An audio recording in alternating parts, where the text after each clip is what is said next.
What are your takeaways from the Rangers winning the World Series here in 2023? So I've got marching band, Little League, and checkmate.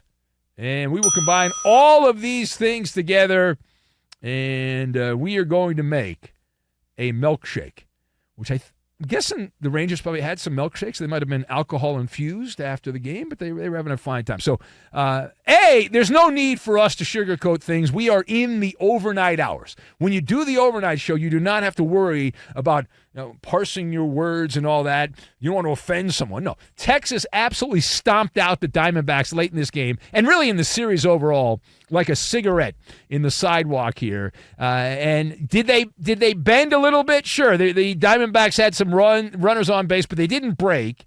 And Nathan Eovaldi, who's not a great pitcher, but in the postseason, he's got big balls, and that's kind of important. That's kind of a big deal. He did a high-wire act in this game, but survived. The Rangers, I guess you could say they're snake charmers now, as the snakes slither away.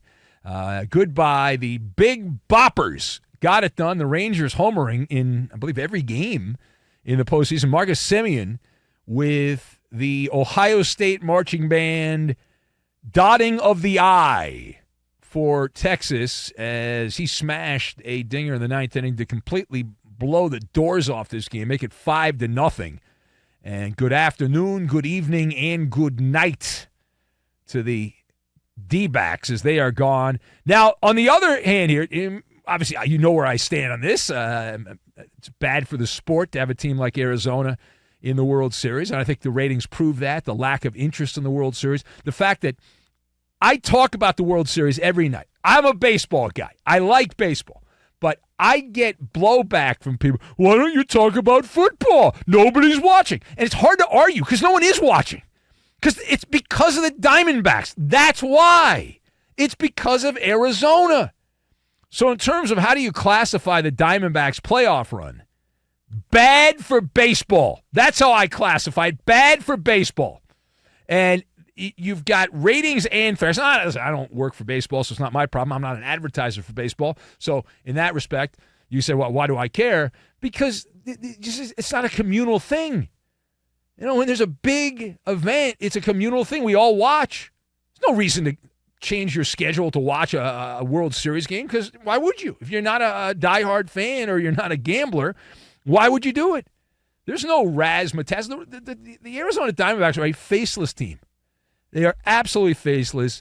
Humdrum. They are dull. How dull? My lasting memory of this World Series will be how boring are the Diamondbacks. Their own fans were trying to entertain themselves with paper airplanes during a World Series game in their home ballpark. That is how horrifically boring the Arizona Diamondbacks are. That's an 84-win team. That's what you get. You want an 84-win team in the World Series? That's what you get. Crap. Crap, crap, crap, crap, crap, crap, crap. That's what you got. And it is fitting that the balloon burst the way it did in the ninth inning for Arizona. It's a 1-0 game. Anyone's game at 1-0, right? One swing of the bat, you're right back in the game. So it's 1-0. And Texas puts on a monsoon. And how did it start? Well, it started, a couple runners on base, but Jonah Heim hit what should have been a routine single to center field, but what happened? Alec Thomas in center field, the Little League defensive play there. He ran past the baseball. Now, I've seen that on a Saturday afternoon at the neighborhood park, but in the World Series, and this is proof that water seeks its own level. And the randomness of hardball doesn't continue forever. Congratulations. That is not always a good thing. But the randomness of baseball is not always a good thing. And now the Diamondbacks can slither back under the rock, which they came from, in irrelevance in the National League. So I hope you enjoyed it. Now, last word here. So the World Series champion Rangers in the winning locker room for the Texas Rangers here. And how do you quantify them winning the World Series? While Arizona was bad for baseball, This is a net positive to have the Rangers win. You say, well, the Rangers are they're not a sexy team either. And that's true. They're not. They're one of those filler teams, the Texas Rangers. But side by side, it's no contest, right? It's the best team that money could buy, and that's usually said in a negative way, but in this case it was not. Literally and figuratively, this is what's known as a checkbook checkmate. A checkbook checkmate. You lose 102 games, you blow, and ownership's like, hey, we want to get a nice little piece of jewelry. We would like to get a nice little piece of jewelry. So what does the ownership do? They go into petty cash, and they go out and they spend $800 million, over $800 million on soldiers of fortune, ball players that will go to the highest bidder. They don't really care about the Texas Rangers. They're just taking a check. They happen to play for the Rangers. There's no real caring of that, which is fine. That's all right. These guys, most baseball players are like that anyway. But the Ranger robber baron ownership group goes in there. They paid big to get that prestige, that cachet of winning a title. And that is the first ever. Think about this. I mean, this is the first ever championship for the state of Texas. They have never won the World Series. The entire state has never won the World Series. The Texas Rangers, the first team to bring a championship to that fine state, which is a football state. It's not even a baseball state. And some will say, well, what about that other team? Well, no. I mean, that team doesn't count. You cheat, you don't get credit. So as far as I'm concerned, they have none. The other team, I forget the name. The A-Holes? I think they're called the A-Holes. Yeah. No championships for them. It's a shame.